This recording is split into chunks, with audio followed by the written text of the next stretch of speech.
کہ قبر کے پاس اگربتی جلانا اور اس کے بعد قبر پر پھول وغیرہ ڈالنا کیسا ہے؟ دیکھیے، ایک بات یاد رکھیے کہ اگر کوئی شخص قبر پر یہ سوچ کر اگربتی لگا رہا ہے کہ اس اگربتی کی وجہ سے مردے کو راحت میسر ہوگی، اس کی وجہ سے اس تک ثواب پہنچے گا، اسے راحت ہوگی قبر میں، تو یہ سراسر غلط ہے۔ اس طرح کا کوئی تصور نہیں ہے۔ اس اگربتی سے نہ تو مردے کو راحت پہنچ سکتی ہے اور نہ ہی اس سے کوئی ثواب اس سے پہنچ سکتا ہے۔ ہاں، اگر اس نیت سے لگایا جائے کہ جو لوگ زیارت کے لیے آتے ہیں ان تک خوشبو پہنچے گی اور ان لوگوں کو راحت پہنچے گی، تو اس نیت سے لگانا درست ہے۔ لیکن یہ ایک چیز یاد رکھیں کہ پیارے آقا صلی اللہ تعالیٰ علیہ وسلم نے کثیر حدیث مل جائیں گی آپ کو کہ اللہ کے رسول صلی اللہ تعالیٰ علیہ وسلم نے قبرستان میں آگ لے جانے کو منع فرمایا ہے۔ لہذا ہمارے ادھر ایسا ہوتا ہے کہ قبرستان میں جب اگر ہم اگربتی لگا دیتے ہیں تو میدان کھلا ہوتا ہے، تو بہت سارا کٹا لگا دیتے ہیں، بہت سارا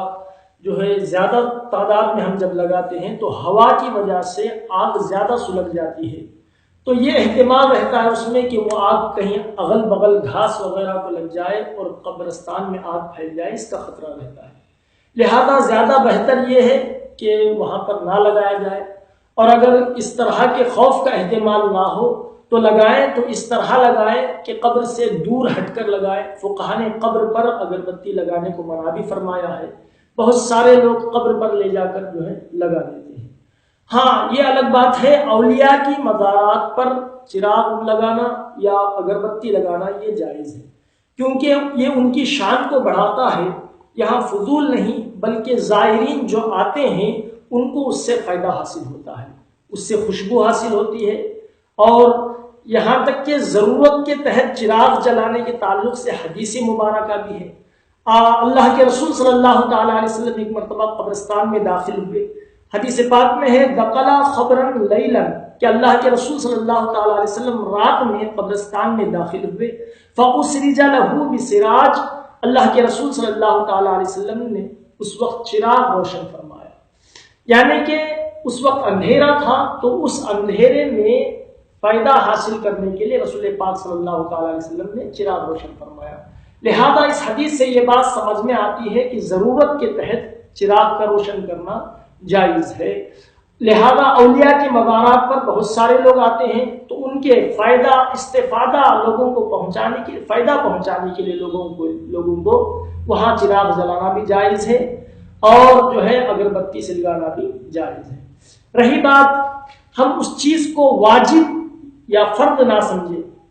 کیونکہ بہت سارے لوگ ایسے ہیں کہ اسے فاتحہ کے وقت لگانا، گھر میں لگوانا، یہ باقاعدہ طور پر فرض اور واجب عمل سمجھتے ہیں۔ یہ کوئی فرض اور واجب عمل نہیں ہے۔ کوئی اگربتی نہیں سلگاتا، اس میں کوئی مذائقہ نہیں ہے، اور اگر کوئی سلگاتا ہے جائز طریقے پر، صحیح طریقے پر، تو اس کے لیے کوئی حرج نہیں ہے، اور فضول میں اگر سلگاتا ہے تو فضول خرچی تو اسلام میں جائز نہیں ہے۔ اس کے علاوہ رہا پھول کا مسئلہ، قبر پر پھول چڑھانا کیسا ہے؟ اکثر ہم نے دیکھا ہے کہ پھول کی چادر لا کر اولیاء کی مزار پر ہو یا عام لوگوں کی مزار پر بھی ہو ڈال دیتے ہیں۔ آپ یاد رکھیں یہ بات کہ قبر پر پھول چڑھانا ایک مستحب عمل ہے، کیونکہ حدیث پاک میں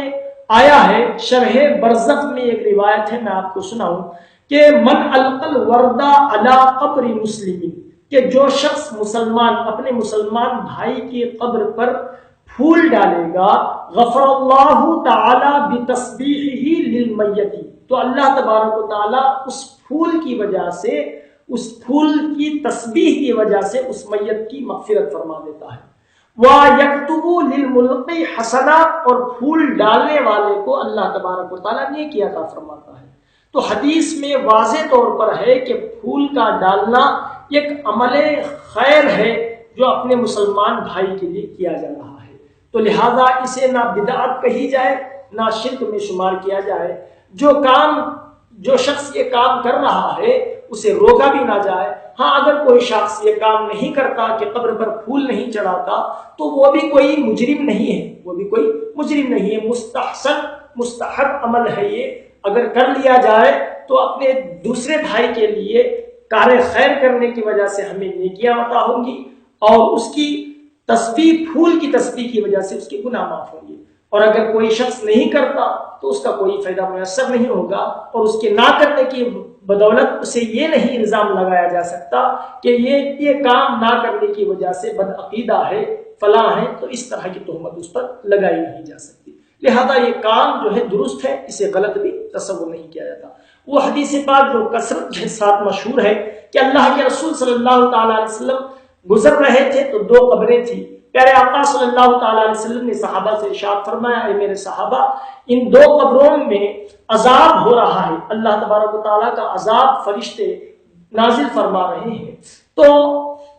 اللہ کے رسول صلی اللہ تعالیٰ علیہ وسلم نے ارشاد فرمایا، ان دو قبروں میں ایک قبر والا پیشاب کے چھینٹوں سے نہیں بچتا تھا، اور دوسرا شخص چغل خوری میں جو ہے مبتلا تھا، اس وجہ سے ان کو عذاب قبر میں مبتلا کیا گیا ہے۔ تو پیارے آقا صلی اللہ تعالیٰ علیہ وسلم نے ایک کھجور کی ٹہنی توڑی اور اس کے دو ٹکڑے کیے، کرنے کے بعد دونوں